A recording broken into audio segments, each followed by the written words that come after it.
Assalamualaikum warahmatullahi wabarakatuh. Seperti sedia maklum, pada hari ini khususnya di Malaysia, banyak sangat pertubuhan, organisasi yang bawa aliran yang sesat, yang menyeleweng daripada Al-Quran dan As-Sunnah. Mereka banyak salah tafsir tentang dalil Al-Quran dan As-Sunnah. Antara salah satunya yang dibawa oleh kami dalam kajian ini adalah berkenaan tentang Sister in Islam ataupun dikenali sebagai SIS, yang mana pertubuhan ini ditubuhkan pada tahun 1988 oleh salah seorang pensyarah Universiti Islam Antarabangsa Malaysia, iaitu Dr. Aminah Wadud.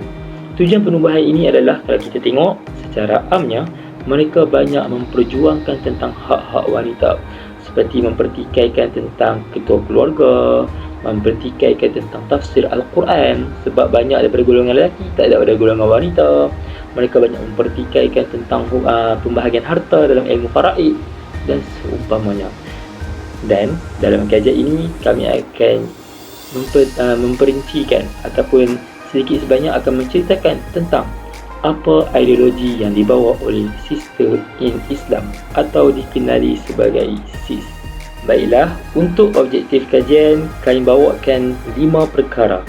Yang pertama adalah menjelaskan secara umum latar belakang penubuhan Sister in Islam atau dikenali sebagai SIS. Yang kedua adalah menjelaskan dengan lebih terperinci berkenaan pemikiran dan pemahaman liberal yang dibawa oleh SIS. Yang ketiga adalah mendedahkan kegiatan mereka yang bercanggah dengan Al-Quran dan As-Sunnah.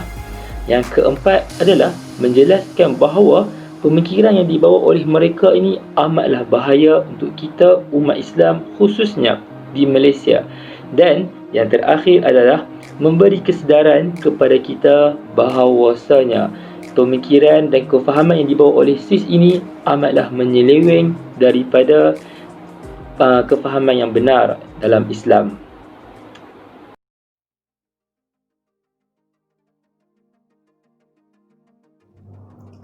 Wanita boleh menjadi pemimpin dan imam merupakan isi yang pertama pada perbincangan kita pada kali ini. Sistem Islam memperjuangkan hak kesamarataan lelaki perempuan dalam negara kita. Mereka juga menuntut supaya golongan wanita diberikan hak bagi memimpin kaum lelaki termasuk dalam solat. Pada tahun 2005, Aminah Wadud telah menjadi imam solat Jumaat yang memberi khutbah Jumaat kepada jemaah lelaki perempuan di Manhattan, New York, Amerika Syarikat. Tindakan Aminah Wadud ini mendapat kecaman ulama di seluruh dunia termasuk Dr. Yusuf Al-Qaradawi. Rakan sistem Islam telah menggunakan hadis muwarakah yang menjadi dasar kepada pendapat Aminah Wadud dalam membuktikan golongan wanita dibolehkan untuk menjadi imam kepada jemaah lelaki yang ada. Hadis ini yang diriwayatkan oleh Abi Dawud yang menyatakan bahawa Rasulullah telah datang ke rumah Warakah dan memberikan seorang muazzin kepadanya dan memerintahkannya untuk menjadi imam kepada ahli keluarganya. Menurut ulama, hadis ini hanya khusus kepada Warakah sahaja. Ia tidak boleh dijadikan dalil kepada perempuan untuk menjadi imam kepada lelaki. Hadis di atas juga menyebutkan bahawa Nabi memberikan seorang muazzin kepada Warakah, tapi tidak terdapat ayat yang menyatakan muazzin itu turut serta solat jemaah bersama Warakah. Oleh itu, hadis ini tidak dapat menjadi dalil untuk membolehkan seorang perempuan menjadi imam solat bagi jemaah lelaki. Ulama telah sepakat menyatakan bahawa seorang perempuan tidak boleh menjadi imam bagi solat seorang lelaki atau jemaah lelaki. Imam Syafi'i berkata, "Wala yajuzu an takuna imra'atan imaman rajulun fi salatin rijalan abadan." Dan tidak dibolehkan seorang perempuan menjadi imam solat bagi lelaki dalam solat apapun selamanya. Allah berfirman, "Ar-rijalu qawwamuna 'alan nisa bima faddala Allah ba'dahum 'ala ba'dhin wa bima anfaqu min amwalihim." Kaum lelaki itu adalah pemimpin dan yang bertanggungjawab terhadap kaum perempuan, oleh kerana Allah telah melebihkan orang-orang lelaki dengan beberapa keistimewaan atas orang-orang perempuan, dan juga kerana orang lelaki telah membelanjakan, memberi nafkah sebahagian dari harta mereka. Surah An-Nisa ayat yang ke-34. Rasulullah sallallahu alaihi wasallam telah bersabda, "Khairu sufufir rijali awwaluha wa syarruha akhiruha wa khairu sufufin nisa akhiruha wa syarruha awwaluha." sebaik saf adalah untuk lelaki adalah yang pertama dan seburuknya adalah yang terakhir. Manakala sebaik saf untuk wanita adalah yang paling belakang dan seburuknya adalah saf yang pertama. Sister in Islam ini dia menolak hukum aurat. Yang pertamanya, gerakan sister in Islam ataupun sis ini dia mempertahankan hak wanita daripada untuk penutupan aurat. Mereka ini menentang segala undang-undang dan penguasaan kod etika pakaian kerana mereka anggap itu sebagai melanggar hak asasi. Dan sis juga berpendirian bahawa wanita berhak menentukan pakaian yang hendak mereka pakai. Dan di samping itu, mereka mengenakan undang-undang dan peraturan terhadap pemakaian adalah suatu bentuk paksaan. Mereka berhujah, sistem Islam ni dia berhujah dengan ayat 26 surah Al-A'raf yang walibasut taqwa dzalika khair. Bermaksud dan pakaian takwa itu adalah yang sebaik-baiknya. Begitu juga daripada ayat 31 daripada surah Al-A'raf, ya bani adam khudhu zinatakum 'inda kulli masjid. Wahai anak cucu Adam, pakailah pakaian kamu yang indah berhias pada setiap kali kamu ke tempat ibadat. Mereka salah faham terhadap dua konteks ayat ini. Mereka mendakwa, ISIS mendakwa melalui ayat ini, yang kedua ini, dua-dua ayat ini, ISIS mendakwa mengenai perihal penutup tubuh ni, pandang kita ini, Islam hanya memerintahkan supaya umatnya menutup keaiban, iaitu kemaluan sahaja. Tambah sis lagi, Al-Quran sendiri menekankan pentingnya takwa berbanding dengan kain yang menutupi tubuh badan. Mereka menyangka macam tak perlu tutup aurat, hanya cukup dengan akhlak sahaja. Perlu kita fahami bahawa dakwaan itu adalah salah. Dakwaan sis ataupun sister ini menganggap pakaian takwa adalah pakaian yang baik, perlulah diteliti. Betul lah. Perlu diteliti daripada pemahaman ayat itu sendiri, aspek pemahaman ayat itu sendiri. Kita rujuk pada tafsir Ibn Katsir. Menurut tafsir Ibn Katsir, Ibn Abbas dan para ahli mufassirin yang lain ada menafsirkan bahawa lafaz libas at-taqwa dalam ayat 26 surah Al-A'raf itu sebagai amal soleh, iman dan takwa kepada Allah Subhanahu Wa Taala sehingga menutup aurat. Apa maknanya? Menutup aurat pun termasuk dalam sebagai libasut taqwa zalika khair. Ini jelas menunjukkan bahawa sis telah membuat penilaian yang salah. Maknanya kata dia memang salah dalam hal ini. Wallahu a'lam. Okey, pada poin yang ketiga ini, orang Islam bebas menukar agama, yakni murtad. SIS berpandangan bahawa murtad adalah hak kebebasan manusia. Mereka menuntut bahawa penganut Islam juga diberi hak untuk keluar daripada agama Islam tanpa dikenakan sebagai undang-undang yang tidak tertakluk kepada mahkamah syariah. Seperti berita sebelum ini yang digempar-gempurkan mengenai dalam kes Lina Joy, SIS berhujah bahawa hak untuk murtad menurut mereka adalah kebebasan beragama yang pada surah Al-Baqarah ayat 255, ayat 256. A'udzubillah minasyaitonirrajim. Bismillahirrahmanirrahim. La ikraha fiddin, yang bermaksud tiada paksaan dalam agama. Mereka menganggap bahawa kebebasan beragama mesti mengiktiraf kebebasan menukar agama ni. Mereka mengatakan bahawa ayat tersebut bukan dituju sahaja untuk orang bukan Islam, malahan ayat tersebut dituju sekali kepada orang Islam yang ingin keluar Islam. Tafsiran sistem Islam terhadap ayat 250 ni dalam surah Al-Baqarah ternyata bertentangan dengan kehendak maksud sebenar ayat tersebut.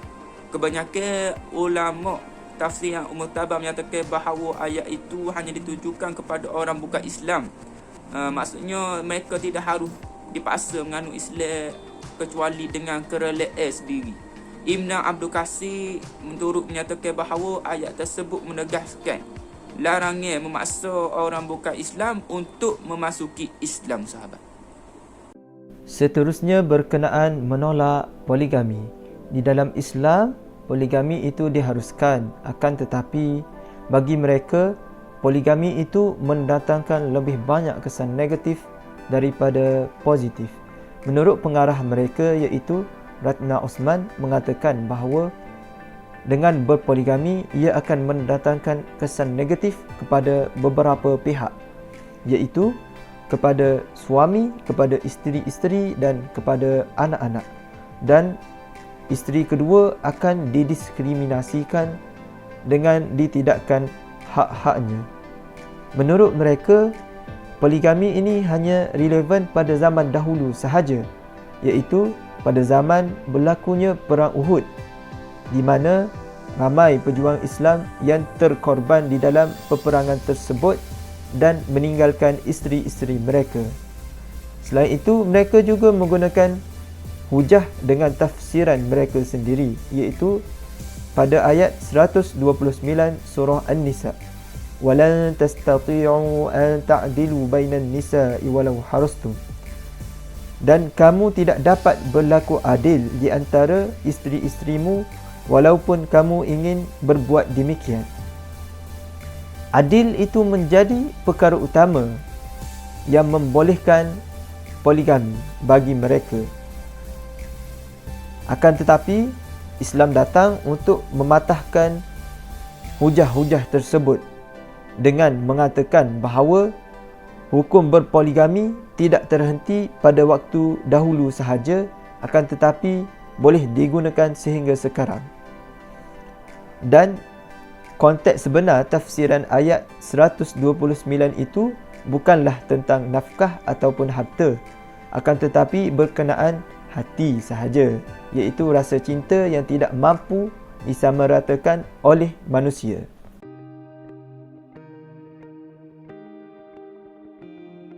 Bismillahirrahmanirrahim. Assalamualaikum warahmatullahi wabarakatuh. Kita akan tengok pada penyelesaian dan juga rumusan. Secara keseluruhannya, kita dapat mengetahui bahawa ancaman fahaman yang amat sesat ini oleh gerakan sisters di Islam yang cuba disebarkan dalam negara kita. Kita semua tahu bahawa pelbagai golongan mereka yang tidak pernah berhenti dalam berputus asa untuk menyebarkan fahaman mereka. Fahaman ini memberi penekanan yang mendalam, khususnya kebebasan individu, sikap keterbukaan, meraihkan kepelbagaian, dan juga dalam masa yang sama mereka menekankan konsep kesasteraan dan juga kesaksamaan. Gerakan ini gerakan ini adalah mengkritik agama kita kerana bertentangan dengan prinsip yang dibawakan oleh mereka, seperti tafsir Al-Quran. Sekarang kita tidak boleh terima kerana mereka mengikut cara berfikir wanita dari tafsir Al-Quran banyak ditafsirkan oleh lelaki. Selain itu, masyarakat juga akan mengalami kecelaruan maklumat berkaitan isu agama yang dibawa oleh puak liberal ini, yang menyebabkan masyarakat juga mudah terjebak kerana kebebasan dan keterbukaan dalam agama yang diamalkan oleh gerakan ini. Gerakan ini hanyalah sebuah gerakan yang memutarkan, iaitu belitan agama yang suci ini mengikut kehendak nafsu mereka yang mengambil kesempatan ke atas kejahilan mereka. Sebab itu kita tengok pihak media massa ini kena ambil kata iktibar, ataupun daripada pihak media massa kita ada televisyen dan juga radio berperanan dalam mempelbagaikan program keagamaan ini dan juga mempromosi, iaitu perihal bahayanya fahaman sisters di Malaysia. Sebab itu kita juga haruslah menggiatkan program seperti kita lakukan khususnya di IPTA, seperti bengkel ataupun seminar dengan bertujuan memberi pendedahan berkaitan sisters Islam. Dan akhir sekali, suka untuk saya nak menjelaskan ataupun untuk saya bawakan berlandaskan Al-Quran dan juga As-Sunnah bertepatan dengan hadis Nabi sallallahu alaihi wasallam, an Malik anna Rasulullah sallallahu alaihi wasallam qala taraktu fiikum amrayn lan tadillu ma tamassaktum bihima kitaballahi wa sunnatan nabi. Daripada Malik, sesungguhnya Rasulullah SAW bersabda, aku tinggalkan kepada kalian hanyalah dua perkara, iaitu Al-Quran dan juga As-Sunnah. Sekian, Assalamualaikum warahmatullahi wabarakatuh.